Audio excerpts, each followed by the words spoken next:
Hoje é quarta-feira, hoje é o dia da gente receber ele aqui, o Dr. Marcelo Gondim, que você sabe que agora o programa está diferente, tá? Tem mais tecnologia, tem mais coisas envolvidas.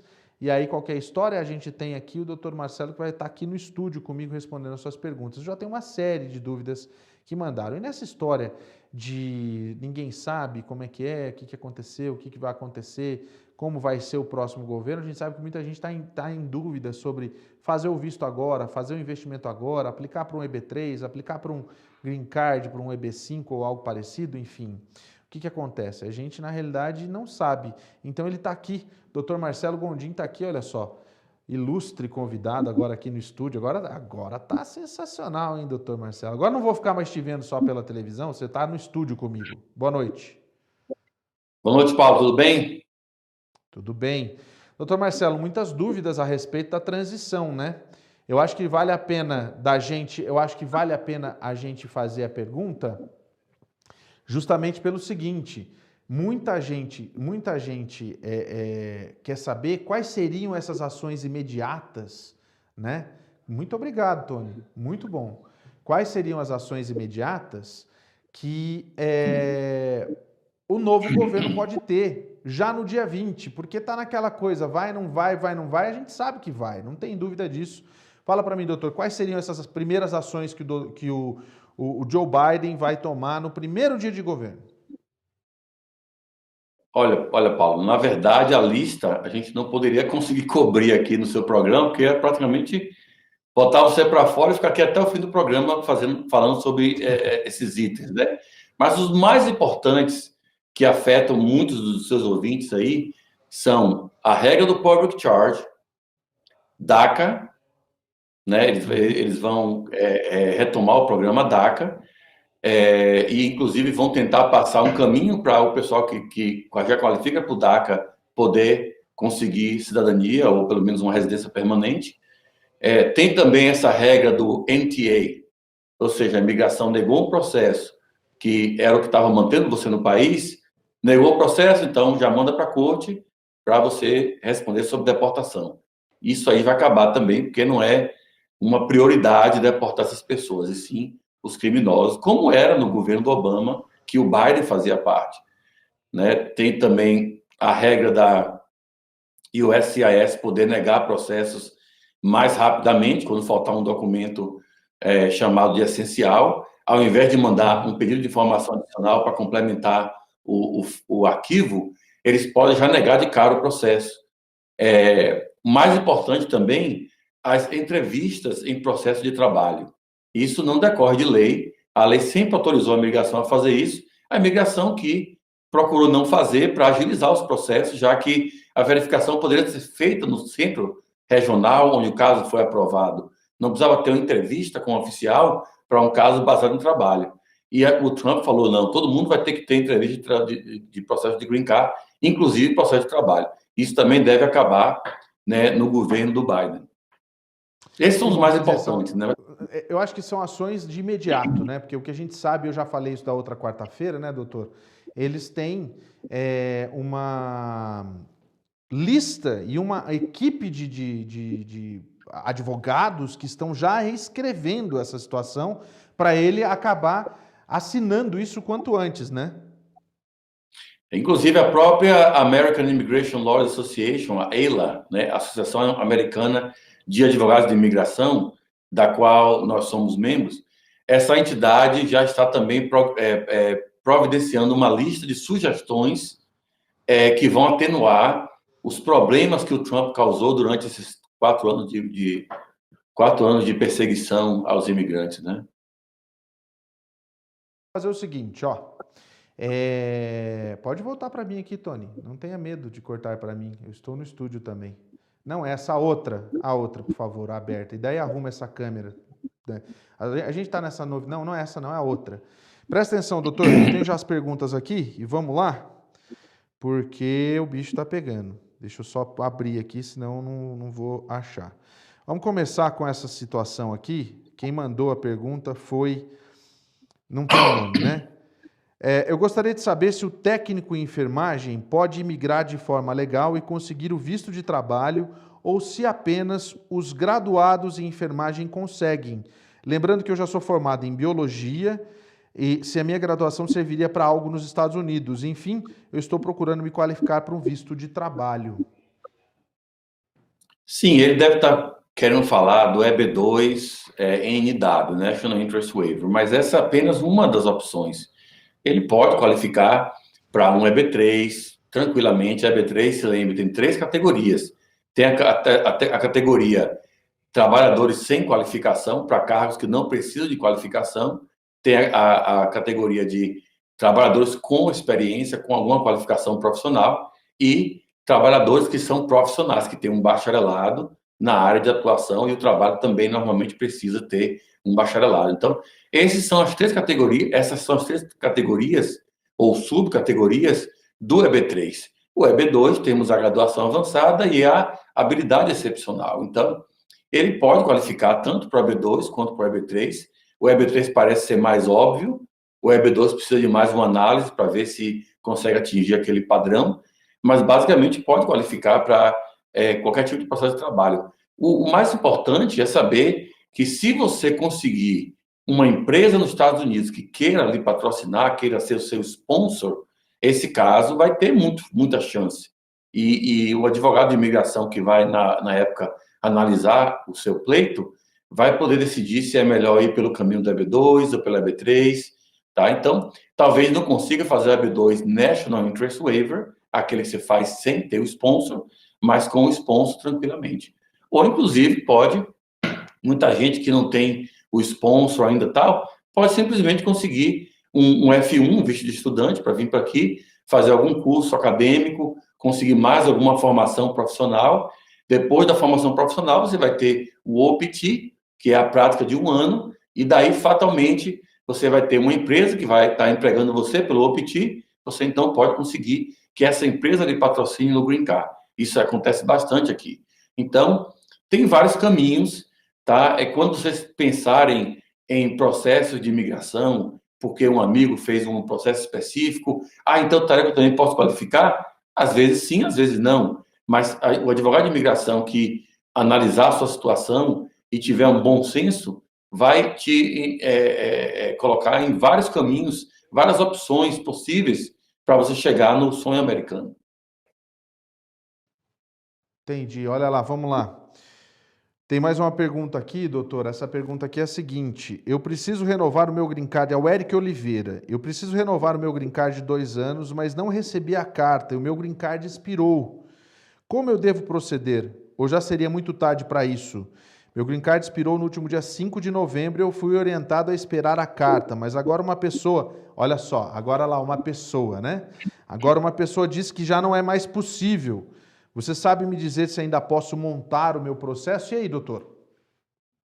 Pode. O que ele está falando aí, né? Vamos só corrigir um pouquinho para a coisa ficar no contexto. Ele não vai renovar o Green Card, tá? Renovar é quando você tem o Green Card de 10 anos, você vai renovar a carteirinha, porque ele venceu, expirou. O que ele vai fazer aí é uma aplicação para retirar as condições do Green Card. Ele deve ter um Green Card condicional de 2 anos, porque ele deve ter se casado com cidadã americana ou cidadão americano, não sei se ele é um ou outro, não interessa isso aí também, mas se ele é casado com um cidadão ou cidadã americana e tem menos de 2 anos, quando ele foi para a entrevista, ele pegou um green card condicional de 2 anos. Então, ele tem que entrar com esse processo de acordo com a lei entre nos 3 últimos meses antes de completar 2 anos desse green card. Então, se venceu no dia 5 de novembro, ele já está passado esse tempo, que tinha que ter começado 5 de setembro. Setembro, outubro, setembro tinha que ter começado já o processo. Então, 5 de novembro seria o prazo final, mas ele pode ainda entrar com esse pedido para tentar tirar as condições. Obviamente que ele não está protegido, ele perdeu o status de residência, ele pode entrar com o processo. Na pior das hipóteses, ele pode entrar com outro processo de green card, por estar casado com um americano do mesmo jeito, e no segundo processo, ou se salvar o primeiro processo, ele vai ter o green card definitivo dessa vez. Ok. Aquela carta. Deixa eu só aproveitar. Vamos lá, Lucas Rabelo, ele pergunta o seguinte: PS, boa noite. Pergunta, por favor, eu preciso de quanto tempo casado para ir com a esposa no visto EB3. Eu não entendi. Eu entendi. Ele está fazendo a B3, mas ele quer saber, ou a esposa está fazendo a B3, ele quer saber quando vai poder entrar como dependente, quanto tempo de carro teria que ter para entrar no visto. Olha, Lucas, não tem esse limite não existe, tá? Você pode casar com ela na quarta-feira, na quinta-feira já entrar no processo como dependente, ou ela entrar no seu processo. Não existe esse período de carência aí, ou de maturidade, que você deve estar pensando que existe. Não existe, não. Tá. Anderson Oliveira, PS, os primeiros lotes de Coronavac estão chegando essa semana no Brasil. Será que vão considerar isso para liberar a nossa entrada? É uma pergunta extremamente genérica, que não dá para a gente saber exatamente, não sei nem o que o doutor vai falar nessa história, hein? É lote de quê? Ele falou? Ele falou o seguinte, ó, os primeiros lotes de Coronavac estão chegando essa semana no Brasil. Será que vão considerar isso para liberar a nossa entrada? Eles vão considerar vários fatores, né? O FDA também agora já está recebendo uma aplicação para um teste que você faz em casa e dá a resposta lá, o resultado em 30 minutos. É um teste, é um autoteste, você faz você mesmo, e o FDA vai aprovar isso daí já. Então, várias coisas podem alterar para que as fronteiras sejam abertas, né? O Biden pode fazer isso. A gente sabe que o Trump ter fechado não foi só por causa do coronavírus, foi anti-imigrante o que ele fez. Porque tinha outras formas de fazer, obrigando a fazer um teste antes de embarcar. Tinha forma de resolver isso aí, ele que não quis. Mas no caso de ter o teste, a vacina, eu não digo que seria uma mudança do jogo aí por causa da vacina, porque ter uma vacina chegar no Brasil é uma coisa. A população como um todo ser vacinada é outra coisa. E outro problema, a vacina que chegou no Brasil, eu não sei que vacina é essa. É uma vacina que o FDA aprovou aqui também, que vai reconhecer aqui. Perdoa a minha ignorância de assuntos do Brasil, realmente não, eu estou fora há muitos anos, já há 20 anos, não acompanho a notícia do Brasil, infelizmente, eu deveria acompanhar mais, mas eu não tenho tempo para acompanhar de lá e daqui, eu prefiro daqui. Então, enfim, eu não sei que essa vacina que você chamou de Coronavac, eu não sei se essa vacina aí é a mesma que a Pfizer e a Moderna já estão, a Moderna, né, já estão falando que vão aprovar aqui. Aí você me corrige, por favor, Paulo. Entendi. Bom, doutor, seguinte, eu tenho uma pergunta aqui. Márcio Barros, ele pergunta o seguinte, deixa eu até um pouquinho mais para frente para ficar maior aqui. Pronto, agora sim, daí entende o enquadramento.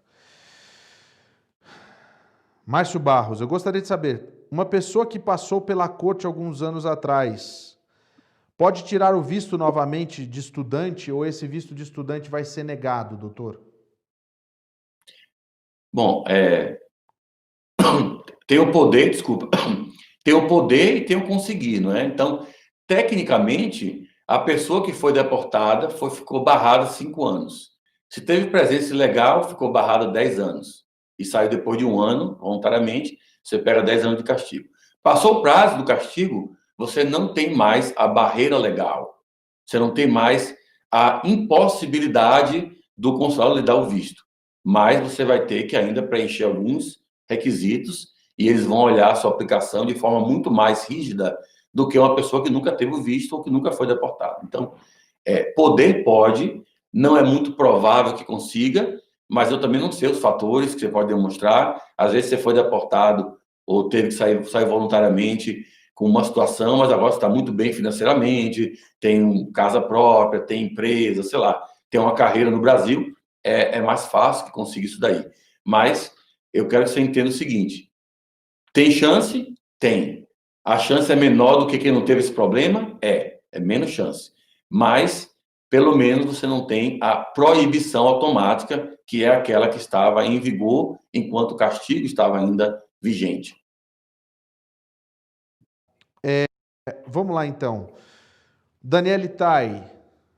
Boa noite, Paulo Sérgio, doutor Marcelo. Quem tem visto L2 e não pode trabalhar se uma empresa oferece emprego, quem tem visto L2 não pode trabalhar. Se uma empresa oferece emprego, pode mudar o status e o tipo do visto?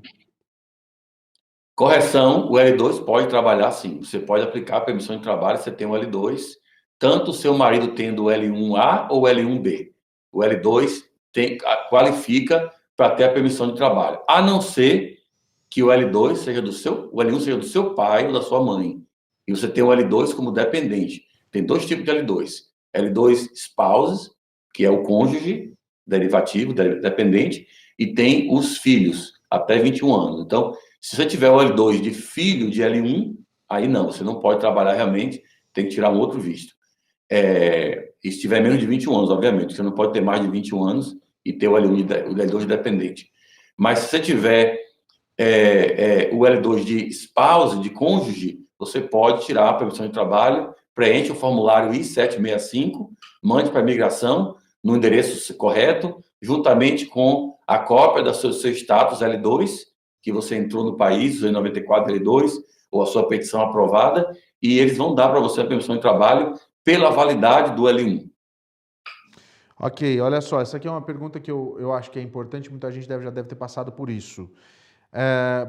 Boa tarde, Paulo. Quando eu estive na Flórida, paguei pela extensão de permanência, atenção, e a Paralegal não deu entrada e foi me enrolando. De repente, eu fui pega pelo ICE e fiquei 1 mês e meio no BTC. Na corte, eu pedi a saída voluntária. Em quanto tempo eu posso dar entrada novamente no visto de 10 anos? No visto normal, deve ser no visto de turismo, que ela pergunta aqui. Já fez 1 ano em outubro de 2020. E ela termina com gratidão. E aí, doutor?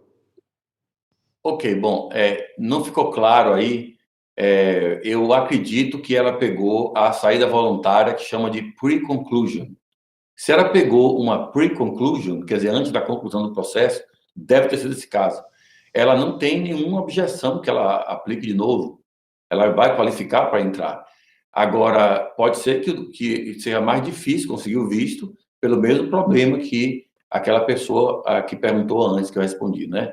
Que é o fato de ter sido deportado já, ou saído voluntariamente, ter ficado fora de status. Então, isso já gera uma dificuldade maior de se conseguir o visto, mas pelo menos, se ela pegou saída voluntária, pre-conclusion, ela já consegue ser elegível, não quer dizer que vai conseguir, mas é elegível para conseguir o visto. Agora, se foi a outra saída voluntária, ela pode ter pego 5 anos de castigo. Então, a forma mais fácil de você saber isso é mandar para a gente uma cópia da decisão final que a corte deu, a ordem do juiz ou da juíza no final do processo de deportação. E aí eu vou poder saber para você se foi pre-conclusion ou post-conclusion e se você teria o castigo ou não.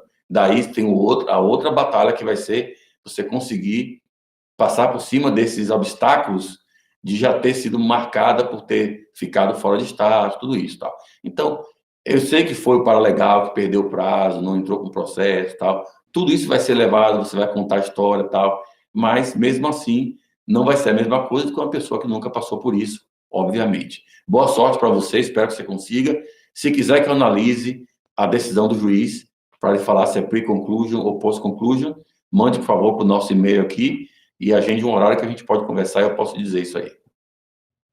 Beleza, olha só, o Júnior Gomes. Doutor e Paulo, meu primo fez a extensão de visto e não obteve resposta até hoje. Ele está pensando em ir embora no final do ano. Como não chegou a resposta, ele vai sair do país para não ficar ilegal. A pergunta é, ele está fazendo a coisa certa? Se puder responder, agradeço. E aí, doutor? Faltou os prazos, né, as datas, né, para a gente analisar. Por exemplo, vamos colocar um caso fictício para poder entender. O sujeito entrou aqui no dia 1º de janeiro, recebeu até 31 de julho, de junho, 30 de junho, para ficar no país, ou 1º de julho. Então, se você pedir uma extensão, seria até 31 de dezembro daquele mesmo ano. Se você não recebeu nada e quer pedir uma outra extensão, pode, desde que você faça antes de completar 6 meses do vencimento do primeiro status, ou seja, 31 de dezembro nesse caso. Se já passou de 31 de dezembro e a pessoa está no país e quer sair, pode sair também. A imigração vai negar o processo por abandono, mas aí vai ter um período em que a pessoa ficou descoberta em relação a, mesmo que a migração aprove a extensão que foi pedida retroativamente, só iria até 31 de dezembro. Então, tem muitos se's aí. Se vai aprovar, se aprovar, até quando vai aprovar, e se a pessoa realmente já passou desses 6 meses do dia que pediu a renovação, ou que venceu o status, ou não. Então, essa é uma questão que eu procurei responder de forma mais genérica, cobrindo algumas possibilidades, mas realmente teria que se analisar com datas, né? Não dá para responder precisamente sem ter as datas. Entendi. Dr. Carlos Lobato, aqui uma pergunta que pode ser interessante. Ele mesmo diz: minha esposa tem o visto F1 e eu o F2. Ficamos por 2 anos e voltamos agora em abril de 2020. A pergunta seria: se eu fosse mudar de F2 para F1, ou seja, inverter a obrigatoriedade de estudar, onde seria melhor fazer? Aqui no Brasil ou ir novamente com ela como F1 e dar entrada na mudança nos Estados Unidos? Isso é muito comum, inclusive, né, doutor? Mas e aí, o que fica melhor? Bom, fazer extensão por aqui para os Estados Unidos geralmente é um pouco mais fácil do que ter que lidar com o consulado, né? Ainda mais durante a administração Trump, né? Eu não aconselharia fazer isso. Mas o problema aí, no caso, é que se você fizer extensão, no caso, desculpa, a mudança de status de F1 para F2, F2 para F1, você agora não tem o visto no passaporte, não pode sair do país e querer voltar com o F1, F2 que tinha antes. Porque mudou de F1 para F2, para F2, F1. Então, você não pode ficar com status F2, F1, sair do país, e aí como é que você volta? Aí vai ter que passar pelo consulado. E aí o consulado pode não dar, pode dar os vistos invertidos, né? Então, essa pergunta aí realmente é difícil a gente responder, porque tem vários fatores aí também. Às vezes é uma pessoa também que tem uma condição financeira muito boa, quando vai no Brasil lá fazer, eles dão risada e Vai aprovam direto, facilmente, porque né? vê que a pessoa tem Então. como se manter aqui. Eu tenho um cliente aí, muito rico, inclusive, tem um hospital lá no Brasil, foi pedir o F1 para ele, F2 para a família, eles deram foi F1 para todo mundo, até quem não vai estudar. Erraram lá É e deram. possível isso? Mesmo o Não, I-20 não é está possível, saindo para um mas, só, mas ele dá o F1 para todo fizeram. mundo? Todo mundo pegou F1. Não, mas os outros são F2, não vão nem estudar, mas F1 aí. Então, acontece, às vezes, quando você vê a pessoa, eu sei, a gente ri, mas é para chorar. Então, a gente vê uma situação, às vezes, que o cliente pergunta isso aí, como o seu ouvinte está perguntando, mas eu não sei com qual capacidade financeira ele vai poder demonstrar elegibilidade quando for no consulado ou na imigração aqui. Se estiver muito apertadinho, eu diria que com a imigração é mais fácil do que com o consulado, teoricamente. Também não posso garantir o oficial que vai pegar o processo. E a questão de ter que viajar. Se essa pessoa vai querer ficar viajando, é melhor pegar o visto no consulado, porque com a situação daqui, você vai ter que acabar indo para o consulado. E aí pode ser pior depois. Entendi. Olha só, essa pergunta do Vinícius Passos aqui. Boa noite, Paulo. Gostaria de fazer uma pergunta ao Dr. Marcelo. Eu sou fisioterapeuta. Me formei no início de 2020. Estou fazendo a validação pelo órgão avaliador da Flórida, o FCPT. Seria mais tranquilo e rápido eu ir aos Estados Unidos como estudante F1, ir atrás de um sponsor para a parte migratória e fazer a mudança de status, ou fazer daqui no Brasil via consular? Nesse caso aí, seria difícil ele fazer via consular, porque, como ele tem pouco tempo de formado, eu não acho que um advogado de imigração com um pouco mais prudência iria aceitar fazer o EB2, National Interest Waiver, que muitos fisioterapeutas qualificam. Então, possivelmente ele vai ter que fazer com sponsor. E aí, com sponsor, ele tem que ter o sponsor. E conseguir sponsor no Brasil e o sponsor aqui é meio complicado, a não ser que ele tenha já, se ele não omitiu isso na pergunta, mas é o caso de ele ter já uma empresa interessada em ser sponsor dele, tanto faz fazer pelo Brasil como por aqui, ele vem do mesmo jeito. Tem alguns outros critérios.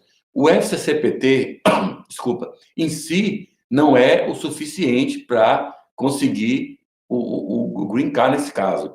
Se fizer o F2, o EB2, pelo sponsor, através do Schedule A, né? Então, nesse caso, tem que ter o sponsor, mas você também tem que ter... Desculpa, não tem o coronavírus não, tá? Tem que ter também o Healthcare Worker Certificate, que é uma outra coisa que vai ser parte da CCPT, mas também tem que ter a prova do TOEFL, tudo isso, para mostrar que a pessoa tem condições de tirar licença antes de receber o Green Card. Então, isso vai ser mais difícil fazer estando no Brasil. Beleza. Então tá, eu tô só esperando aqui, a Michelle ficou de mandar a pergunta aqui. Deixa eu ver, Michelle, exatamente. Mas vamos lá, deixa eu passar para a próxima aqui então, doutor.